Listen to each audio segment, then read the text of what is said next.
Fine वगैरह हुआ था, है ना? हाँ। देखा गया था मुझे रीना के लिए, लेकिन किसी कारणवश मतलब रीना को समझ में नहीं आया क्या है क्या नहीं है। सामने वाले ने मेरे बायोडाटा वगैरह ऋचा रीना तक भेजा। ऋचा ने मम्मी को फोर्स किया कि मम्मी ये लड़का सही लग रहा है रीना दीदी के लिए, देख के आओ। और छोटी सी फैमिली है, अच्छा भी लग रहा है। तो मम्मी यहाँ पे चली आई ऋचा के कहने पे कि हाँ लड़का तो ठीक लग रहा है। मम्मी बोली बाकी अब जाके देख लेते हैं। मम्मी मेरे पास में आई, यहाँ पे देखा उन्होंने मुझे, ठीक है। 3-4 घंटे की मुलाकात हुई थी। उस मुलाकात में मम्मी ने मुझे पसंद कर लिया, ठीक है। उन्होंने अपना हमारा जो है जो भी जमीन जायदाद है गांव की, तो उसके पेपर वगैरह मैंने अपने मन से दिखा दिए।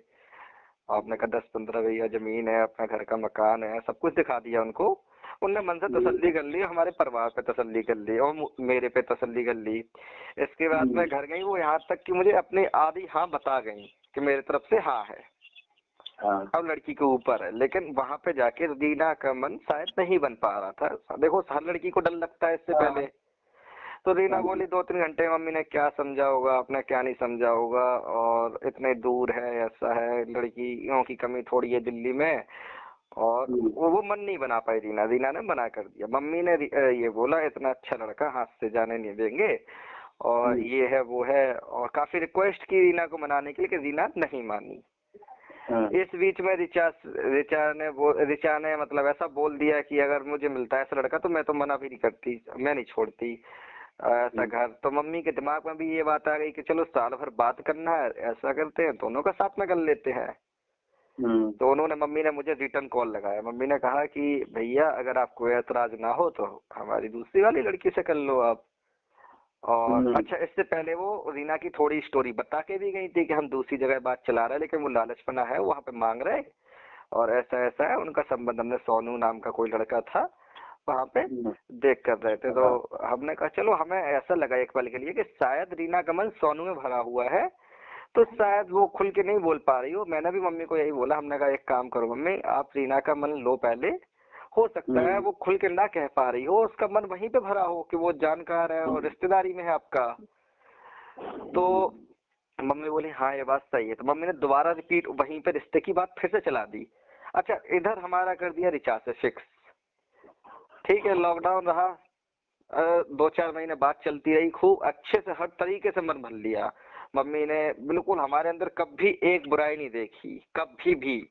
और बाकी मामा मैं बिल्कुल बुरा हूँ भी नहीं, एक रत्ती भी। बस गलत फहमियां बढ़ रही हैं, और गलत फहमियों के कारण अगर कोई गलत बोले ना, गलत ना होने पे भी अगर आप गलत ना हो मामा, आपको कोई गलत कह देना तो आपको भी ऊपर से नीचे तक आग लगती होगी कि हम तो अगर किसी का अच्छा कर रहे हैं और अच्छा करने के बाद भी अगर कोई आपको बुरा बनाए तो बहुत बुरा लगता है। ये तो रही तुम्हारी बातें। अच्छा, अभी आप सुनते जाओ क्या हुआ। इसके बाद में अब ये संबंध हमारी पक्की कर दी, तो अब एंगेजमेंट की बात आई का अब रीना के लिए उधर बात चलाई दोबारा, लेकिन दोबारा सोनू से बिगड़ गई, किसी बात को लेन देन को लेकर फिर से बिगड़ गई। तो मम्मी बोली अब बताओ भैया कैसे करें, सब कह रहे हैं कि जो है दूसरी वाली लड़की की शादी कर रही, लव मैरिज है, क्या ऐसा है वैसा है, कोई बातें बना रहे तमाम प्रकार की, बड़ी बैठी रहेगी, ऐसा भी नहीं बनेगा। हमने कहा, अब मेरी मम्मी की तबीयत खराब वगैरह चलती थी, तो मैंने कहा देखो मम्मी मैं भी जल्दी चाहता हूँ, बाकी रीना दीदी के लिए फिर देखना पड़ेगा। बोली हम कहाँ जाएं ये वो, और समझ में नहीं आता। अब आप दिल्ली ही देख दो। हमने कहा रीना दीदी तो दिल्ली के लिए मुझे ही मना कर रही थी। बोली शायद अब ऋचा तैयार हो गई तो एक से दोनों साथ में हो जाएंगी। मैंने कहा देखो मम्मी मेरा परिचित का तो कोई नहीं है दिल्ली में, लेकिन हाँ हम वही ग्रुप वगैरह से और जो समझ में आएगा देख लेते हैं। तो बोली हाँ देख लो, हम इतनी जानकार मतलब बाकी हम देख लेंगे आके समझ लेंगे। नहीं ठीक है। हमें ये लड़का समझ में आया कि चलो सीए है, अकाउंटेंट है, 30-35 हजार कमाता है, घर का मकान है और 2 मकान है, वो एक प्लॉट है एक मकान है, और ऑटो चलता है, और जोड़ी भी अच्छी लगेगी इन दोनों की, उसके अकॉर्डिंग हमें घर देखा है। अब मामा मैंने कोई 2-3 घंटे बैठे तो देखो शुरुआत में किसी का नेचर समझ में नहीं आता है। उन्होंने जैसा जैसा बोला हमने वैसा वैसा आके मम्मी को बता दिया। मम्मी बोली लड़का तो अच्छा लग रहा है, चलो हम आके देख लेते हैं। तो वो जो है 2-4 दिन बाद रीना को लेके ही आ गए, क्योंकि वो बोले प्रदीप वगैरह कि लड़की को भी बुलवा लेना तो साथ में ही देख लेगी, वो भी घर मकान देख लेगी अगर देखना चाहे हमारा, जिसको साथ में रहना है। और हम लोग भी इधर देख लेंगे, दोबारा नहीं रहेगा। तो हमने कहा ठीक है। रीना भी यहीं साथ में, हम रेणुका देखने गए, मम्मी गई, सबको समझ में आ गया उधर। इसके बाद में वो लोग दूसरे दिन हम लोगों ने बुलाया, तो रीना को हमने अपने घर से दिखाया। बात पक्की हो गई, तय होने के बाद में अच्छा शॉपिंग चलने लगी। इस बीच में खटपट हो गई इन दोनों की, दोनों लोगों की, तुम्हारी दीदी की और उनकी मम्मी की। कोई खरीदारी को लेकर शुरू गई, हमारा मन खटक गया वहीं पे। अब हम खुल के नहीं बोल पाए क्योंकि रीना के मन भर गया था वो लड़का, ठीक है। क्योंकि एक रहता है ना कि पढ़ा लिखा हो हमारा हस्बैंड, हर लड़कियां सोचती हैं, उनका ख्वाब होता है पढ़ा लिखा भी हो, हमसे ज्यादा पढ़ा लिखा होना चाहिए उसको, और मतलब हर तरीके से एक्टिव है, इंग्लिश विंग्लिश बोलने से लेके लड़का, और कोई नशाबाजी नहीं, कोई चीज नहीं। तो रीना और जोड़ी भी अच्छी, और रीना से मतलब 20 ही है, 19 नहीं है कलर में भी। तो उस अकॉर्डिंग रीना को मन भरा हुआ था, हम डायरेक्टली मम्मी को बोल नहीं पाए, ठीक है। लेकिन मुझे इधर इन दोनों की लड़ाई सगाई के पहले से ही खटक गई थी। मम्मी की इनकी कोई कपड़े अपने को लेते, मतलब कपड़े अपनी अपनी पसंद के खरीदवा रहे थे एक दूसरे को, लेकिन उन्होंने चालाकी से अपनी पसंद से मम्मी के पैसे से अपनी पसंद के सारे खरीद लिए। लेकिन जब मम्मी के पसंद की बारी आई, तो वो ये करने लगी, यहाँ अच्छे नहीं मिल रहा, यहाँ अच्छे नहीं मिल रहा, हम उधर से ले लेंगे, उधर से ले लेंगे, मतलब कि इनको पैसे का पता ना चले कि हम क्या रेट का खरीद रहे हैं। तो इस चीज को लेके मम्मी ने, या पंडितों के कपड़े को लेके कोई बहस हो गई, बहुत महंगे कपड़े खरीदवा रही थी, वो भी पंडितों के नाम से है। तो 500 रुपए माला मीटर कपड़ा चाहिए था, इस चीज को लेके मम्मी थोड़ी सी खपा हो गई यहाँ पे। तो इन लोगों की बहस भी बढ़ गई थोड़ी सी, 5-7 मिनट की बहस भी हुई। हालांकि हमारी दीदी भी थी साथ में शॉपिंग करवाने के लिए, तो उन्होंने और प्रीति वगैरह समझाया कि ऐसे नहीं लड़ो, ऐसे क्या फायदा बहसबाजी करने का। लेकिन फिर इसके बाद में एक छोटी सी बहस दोबारा हुई, कोई साबुन आबुन को लेके, नहाने खाने को लेके, कि हमारे यहाँ पे बासमती चावल खाए जाते, वो खाए जाते। बोली देखो अभी से बहन जी ऐसे बातें कर रही हैं कि हमारे यहाँ पे ये चावल खाया जाता है, देखो हमारे शादी के बाद कभी भाई कंट्रोल का भी खाना पड़ जाए, कभी ऐसा भी खाना पड़ जाए, ऐसे नहीं बोला जाता है जैसे बहन जी बातें कर रही। तो मम्मी को हमने बोला, तो मम्मी को उन्होंने कंप्लेंट की, तो मम्मी भी गुस्सा हो गई। मम्मी ने एक बार को मना कर दिया कि नहीं करना है हमें शादी। अच्छा कुछ दिनों बाद उनका फिर 4-5 दिन इन लोगों की बोला चाली हुई और वो मना हो गई। हमने कहा कोई बात नहीं, ये तो जो सामान खरीद गया वो अगली जगह शादी तय होगी तो दूसरी जगह हो जाएगा। लेकिन उस बचार फिर उधर उन लोगों का दोबारा फोन आया हमारे पास में, बोला कि जो है अगर उनसे पूछ लो, अगर उन्हें करना हो तो ये फालतू की बातें हमारे यहाँ पर ना करें, हमारे यहाँ पर जो लड़की को हम खिलाएंगे पिलाएंगे वो खाएगी। तो मम्मी भी अपनी बातों से बोली, हम तो ये बात बोले ही नहीं, ये आपने गलत समझ लिया, ऐसी बात नहीं थी, हम तो ऐसे कह रहे थे कि हमारे यहाँ पे ऐसा ऐसा खाया जाता है, बाकी आपकी मर्जी, कुछ भी खिलाओ पड़ो, आपकी बहू रहेगी, हमारा कौन सा क्या है। तो बोले आगे बात ना करें। तो ठीक है, मम्मी बोली बताओ भैया क्या करना है। हमने कहा देखो मम्मी आपका मन है रीना का है, आप बताओ। बोली फिर मम्मी का मन देखते हुए मम्मी ने एक बात बोली, मम्मी बोली अब जैसा भी है सास तो न तेज है, लड़का तो मन है शादी के बाद, समझिए। हमने कहा ये बात तो है, मैंने मम्मी की हाँ में हाँ मिला दी। अब मम्मी पूरा दोष क्या डालती हैं कि तुमने कहा था कि लड़का समझिए। अब जैसे कि अगर किसी की हाँ में हाँ मिलाना अगर ये बोला जाए तो ठीक है, हम मान लेते, हमने कहा। अच्छा संबंध आगे बढ़ा, तारीख की डेट फिक्स हुई, हमारा लॉस हुआ उस तारीख की डेट में, क्योंकि वहां पे दोनों लोगों ने अपना अपना ये देख लिया फायदा कि इनकी मजबूरी है, इनकी गरज है। तो वे अपने पीछे हट गए कि भाई हम तो अपने इतने प्लेटों का देंगे, वो कहने लगे अगर वो इतना देंगे तो हम भी इतने का देंगे, बाकी का तुम देखो, ठहराने हराने का लेकर सारा कुछ हमारा। खैर कोई बात नहीं, हमने कहा चलो हमारे करनी थी, हमने कुछ नहीं किया, शादी संबंध हो गया, सब कुछ निपट गया, अच्छे से सब लोग घर आ गए, सब अच्छा चलता रहा, अच्छा खासा चला। अच्छा इस बीच में मम्मी ने हम लोगों को 50-50 हजार रुपए दिए थे, जो हमारे पैसे रिचा ने ले लिए, 3 महीने की रिचा ने एफडी करवाई थी, 19 साल भर की करवाई थी, ठीक है। अब उनकी मम्मी तेज हैं, प्रदीप की कुछ मम्मी तेज है, तो जैसे हर घर की सासा रहती है, हर किसी को लगता है कि हमारी वाली सास बहुत ही तेज है, तो वही रहता है मामा, थोड़ा सा निभाया जाता है, बहुओं को निभा भी जाता है। तो मम्मी ने इनको पक्का करने की जगह पे रीना दीदी ने करी कंप्लेंट है, शुरू से स्टार्टिंग करी।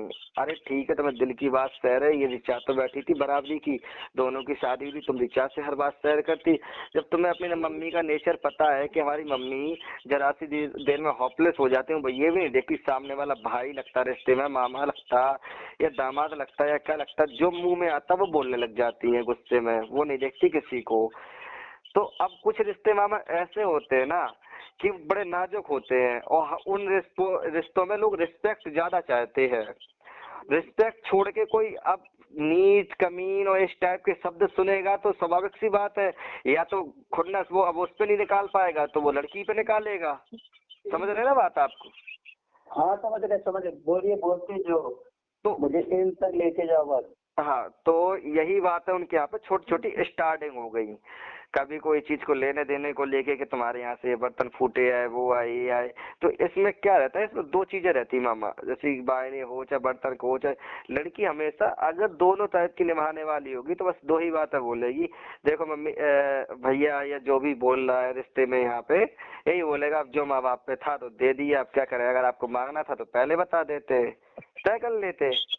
लेकिन यहाँ पे रीना ने उन लोगों को जवाब ना देके सारी बातें मम्मी को बोली। मम्मी के मन में मम्मी को गुस्सा भरती गई, और वो गुस्सा उनको जो है वो रोक भी नहीं पाती।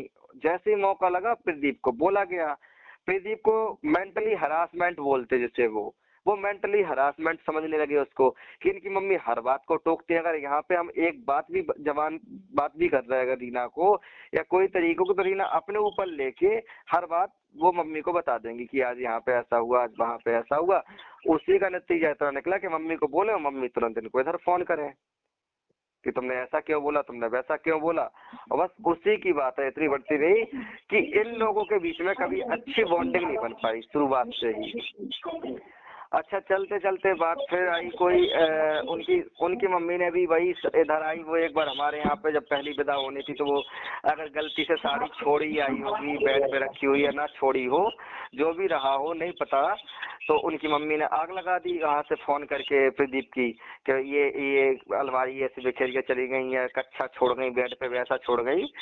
तो बेमतलब की प्रदीप ने आके हमारे यहाँ पे लड़ाई की थोड़ी बहुत।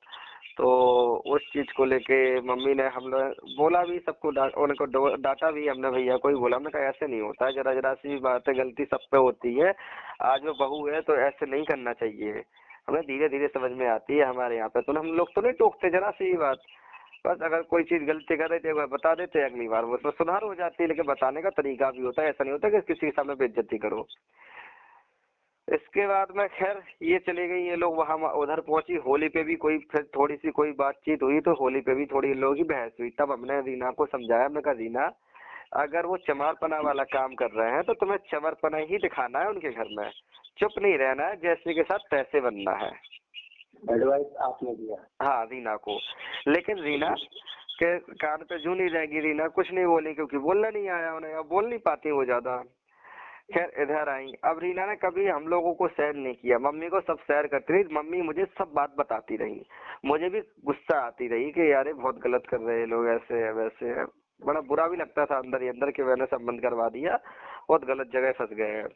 इसके बाद भी चलता रहा। लेकिन लास्ट की जो बातें हैं मामा, बहुत सारी ऐसी छोटी छोटी बातें हैं, जैसे कि बच्चे गिरने का लेके है तो सही समय पे ट्रीटमेंट नहीं करवाया, ये नहीं करवाया, ये गलतियां प्रदीप की मानी जाएंगी। मतलब टोटल अगर हम बोले तो प्रदीप की गलती सारी रही है, उनके परिवार वालों की। लेकिन अब जो मेन पॉइंट वाली गलती अगर हम आपको बताएं मामा, हमें 4 गलती मम्मी की और रीना की नजर आती। अब वो मम्मी उसको और रीना एक्सेप्ट करे या कभी ना करे, हम नहीं, लेकिन हमारी नजर में जो गलत है वो गलत ही रहेगा। 4 गलती बताओ। पहली गलती, मम्मी अपना हक जताती है उस पैसे पे। अगर मान के चलो मामा आप अपनी ससुराल का ही ले लो, आप तो अपनी ससुराल में इतनी अच्छी बॉन्डिंग है, ससुराल में रह भी लेते हो, ठीक है। हेमंत दिया, हेमंत हाँ, डायरेक्ट पहले 4 गलती बताओ, उसके बाद हम बातें पहली बाद में हम समझ लेंगे। 4 गलती। पहला नंबर देखो, एक तो मम्मी का यहाँ पे जो मम्मी ने जो ज्वेलरी मतलब बिना ज्वेलरी का उन्हें भेजा रक्षाबंधन पे जब वो आई है ना, हाँ, वो ज्वेलरी मम्मी को नहीं रखनी चाहिए थी। पहली गलती। पहली गलती हमारी ने, और रखनी थी या कोई चीज तो हमने वहां पे एडवाइस किया था तो मम्मी ने मुझे डांट दिया था, हमें किसी की सलाह नहीं चाहिए। हाँ, पहली ये गलती। हाँ, ये हमारी नजर में पहली गलती है। दूसरी गलती बताओ। दूसरी गलती इनकी ये है कि इनको यहाँ पे लेके नहीं आना चाहिए था दोबारा से फैजाबाद। फैजाबाद? अगर भेजा था वहां से तो इन्हें लेके दोबारा नहीं जाना चाहिए था। अगर हमारी बात बड़ी रखती हूँ, मानती आई थी तो हमारी ये बात मान के चलनी थी या मुझसे एडवाइस लेनी थी। तो कब लेके आई थी फैजाबाद? इधर तो करोगे, कब लेके आई थी? रक्षाबंधन पे जब गए थे तो 29 तारीख को हम लोगों की रिटर्न थी दिल्ली का, और 30 में वो ज्वेलरी की बात इतनी बढ़ गई, जब वहां पर रखवाने वाली इतनी बात बढ़ गई कि वो जो है 30 को मम्मी को दोबारा आना पड़ा। 28 में हम लोग निकले, 29 में यहाँ आए। 29 में हमने उनके पूरे घर के पूरी सभी स्टोरियों पे सॉर्ट आउट करवाया।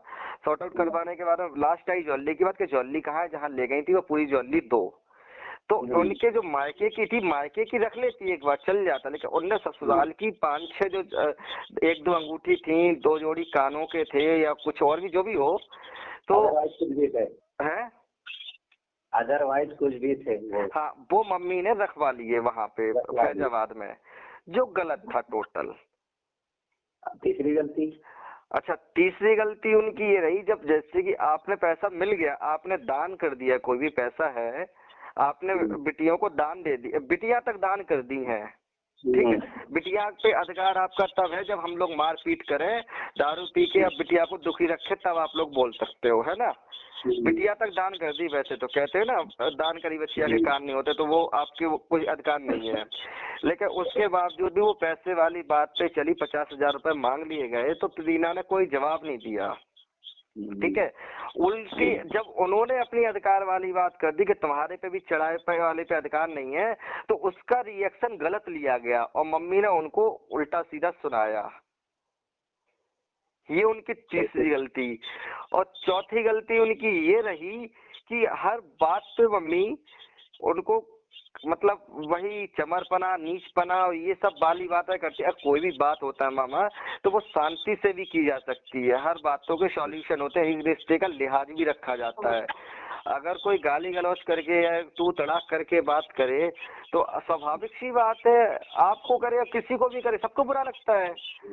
तो ये 4 गलतियां मुझे नजर आती हैं कि इसके वजह से ज्यादा बात बढ़ी और इन लोगों ने बहुत बड़ी बड़ी बात फिर इन लोगों ने भी बोली है। हम ये नहीं कह रहे, प्रदीप लोगों ने भी बराबर गलती की, लेकिन 4 गलती अगर ये रीना इधर से नहीं होती अपने साइड से तो शायद जो आज स्थिति बन रही है वो स्थिति शायद नहीं बनती।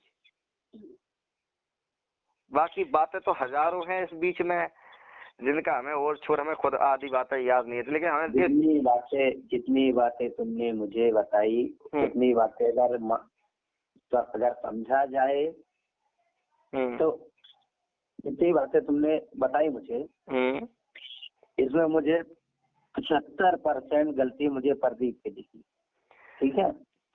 और कुछ % गलती मैं तुम्हारी भी दे सकता हूँ, कहो तो रिपीट करके बताओ। तुम्हें सब कुछ पता था नेचर। देखो पहली बार हम तुमसे मिले हैं, तुम हमसे नहीं मिले, ठीक। तुम सब कुछ जानते हो, सबको तुम जानते हो। और जब तक तुम्हें पता है प्रदीप के बारे में, अब उन्हें प्रेगनेंसी को लेके जो तुम कह रहे हो कि उन्होंने केयर नहीं, अगर थोड़ी बहुत जो गलतियां है प्रदीप की, थोड़ी बहुत कह रहे हो, इसमें सारी गलती तो उनके परिवार वालों की है, ठीक है। ये गलती। दूसरी बात, तीसरी बात, हम अगर किसी को अपनी अमानत देंगे, हम किस रूप में तुम्हें भेज रहे हैं, जो हम दे रहे हैं, जो हम ले अधिकार नहीं जता रहे कि हमें उस सामान का हमें लोभ है। अगर मुझे लोभ होता तो हम तुम्हें देते का है। लोभ नहीं है, जो जानना चाहते हैं तुम्हारे पास है भी बेटा कि नहीं है, हमें लेना नहीं है, हम तुमसे मांग नहीं रहे। तुम कह रहे हो कन्यादान, हम दान ही दिए हैं, लेकिन अगर अभी तुमसे बात अगर कह जाए, तुम्हारा छोटा भाई है, ठीक है, तुम्हारी समझ से बात कर रहे हैं, तुम्हारे जैसा बता रहे वैसे वैसे तुम्हें समझा रहे हैं। तुम्हारा छोटा भाई, तुम अपने भाई छोटे भाई को 1 लाख रुपया दे के कहीं बाहर भेज दो, ठीक। अब वो दान ही समझ लो, या भेज दिया तुमने, वो दान ही है, तुमने भेजा है, ठीक है। कल को वो वापस आए और उसके पास 1 रुपए ना बचे, फिर तुमसे कहे हेमंत भैया मेरे पास कुछ नहीं, तुम नहीं पूछोगे? बिल्कुल पूछेंगे।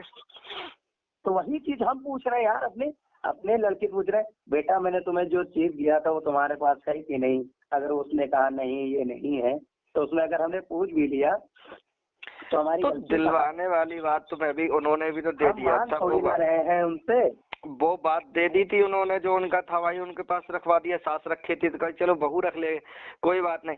लेकिन जो उनके यहाँ वाला था वो वाला अगर जेवर वहां पे नहीं रुकता मेरी नजर में, तो इतनी बात नहीं बढ़ती और ज्यादा मतलब ये नोक झोंक तो हर परिवार में चलती रहती है। लेकिन जो लास्ट ऐसा मतलब जाना ले जाना और झूठ और सही वाली जो कहानी रही ना, वो इसके बाद शुरू हुई है। ये तो दरअसल देखो, ये तो दरअसल अगर ये मुझे समझ में आ गया अभी तक में, कि अब तुम मुझे फ्रॉड साबित कर रहे हो, तुम मुझे फ्रॉड समझते हो। कौन? उनकी बात कर रहे हैं, उनकी नहीं, इन लोगों के देखो उनके दिमाग में ये बैठा मम्मी को कि नहीं देखो कल को ये ज्वेलरी वगैरह रख लेंगे, ऐसा कर लेंगे, तुम्हारे साथ ऐसा करेंगे तो वो तुम्हारे काम आएगी। अच्छा, उनके दिमाग में क्या बैठा कि वहां पे रख के आ गई तो तुम हमें चोरी लगा दोगी, कल के दिन कहोगी कि सास ने हमारा सब चुरा लिया। अब भाई सब जने अपना अपना दिमाग रखते हैं, उसी बातों पर तो लड़ाई इतनी और बढ़ती गई, वरना सब कुछ सॉर्ट आउट करवा दिया था। हर चीजों की जो है सॉल्यूशन होती है, हर प्रॉब्लम का सॉर्ट आउट होता है, सब करवाया, उसके बाद में सब गुड़ गोबर हो गया बाद में। भैया हेमंत भैया, तो अब बताओ मेरी ज्वेलरी कहाँ है? कौन सी? मेरे यहाँ की पूछ रहे हो, उनके यहाँ की पूछ रहे हो? प्रदीप की पूछ रहे हैं। प्रदीप के यहाँ की आधी वो ले गई थी रीना, और आधी कुछ अंगूठी वंगूठी और जो भी कुछ है वो सब यहाँ पड़ी हुई है। होंगे ना? क्यों नहीं भाई? हाँ ठीक है, अब सुनो, अब ना मुझे सोना चाहिए ना मुझे जेवरात चाहिए। अब बताओ ये मामला फिर से कैसे सुलझेगा? मुझे सोल्यूशन चाहिए, मुझे कुछ नहीं चाहिए, हम कुछ नहीं चाहिए। तो सॉल्यूशन कहाँ मांग रहे हैं? हमने तो सॉल्यूशन के लिए बोला, तभी तो हम लोग बुरे हो गए हैं सारी चीजें। अब हम तुमसे बात कर रहे हैं ना, अब मुझे सोल्यूशन चाहिए। अभी तक तुमने ही घर दिखाया था, तुमने ही रास्ते पे हमें उस जगह पे लेके गए हो। अब उस जगह पे बिगाड़ हो गई है, तो मुझे सोल्यूशन भी तुम ही दिखाओ। बस हम तुमसे ये चाहते हैं, हमें सोल्यूशन चाहिए। तो सॉल्यूशन चाहिए, तो सॉल्यूशन के ही चक्कर में तो इतना सा हमसे बिगाड़ हो गया। सॉल्यूशन तो पूरा मम्मी सोच रखी है, अब रीना सोच रखी है कि हमें जाने नहीं तलाक है। रखा है कुछ नहीं, किसी के मन में सोच है। अब तुम्हारी सोच पे मुझे चलना है। अब तुम्हारी सोच कहाँ ले जाती है ये हमें बताओ, तुम्हारी सोच कहाँ जा रही है? अपनी सोच बताओ। हमका बिगाड़ नहीं करना है, हमें जेवर न चाहिए न जेवरात चाहिए, अपनी अमानत अपने घर में चाहिए, बस अब जाने को। बस तो फिर ठीक है। आप देखो, आप बात हो रहे थे, आ जाओ बात करो उन लोगों से, देखो हम क्या करें। तो जो हमारा मूवमेंट हमारा जो रहेगा, सहयोग जैसा रहेगा तो वो करेंगे बाबा। अब आपको क्या समझाए, हम कुछ नहीं बता सकते, क्योंकि कुछ चीजें आप भी नहीं समझ पा रहे हो और मैं नहीं बोल पा रहा हूँ खुल के ना, मैं बताना चाह रहा हूँ। लेकिन बस ये कहानी समझ लो आप कि कुछ ना कुछ तो बहुत गलत हुआ है और बहुत गलत हो रहा है। जो गलत हुआ उसे हम सुधारना चाहते हैं, जो गलत हो रहा है उसे तुम सुधारो। और कुल मिला के हम इतना कहना चाह रहे हैं, हम जैसा तुम कह रहे हो आओ मिला जाए। अब एक बार हम तुमसे फेस टू फेस मिलना चाहते हैं, तुम्हारे पास अगर टाइम हो तो आओ। हमारे पास तो टाइम ही टाइम है, खूब आराम से आप आओ और स्वागत है आराम से, हमें कोई दिक्कत नहीं है। आप देखो, समझो, पूरी दोनों लोगों की कहानी समझो। एक तरफ से कुछ नहीं होता है। अगर आपको कहीं पे प्रदीप भी सही लगे तो उनको, दीना को, दीदी को भी समझो, है ना? बोलो क्या हो गया? अरे हम ये कह रहे हैं, अगर तुम्हारे पास टाइम हो तो आओ एक बार। कहाँ फैजाबाद?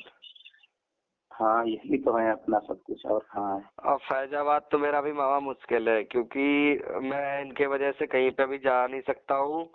और क्योंकि कभी भी तबीयत खराब रह जाती है, कभी चक्कर अक्कर उल्टी वगैरह आती है, तो फिर खाना वगैरह। नहीं अभी चलिए ठीक मत आओ, अभी मत आओ, क्योंकि हम जानते हैं जो तुमने बताया कि 3 महीने वो सब सक्सेसफुल जब हो जाएगा।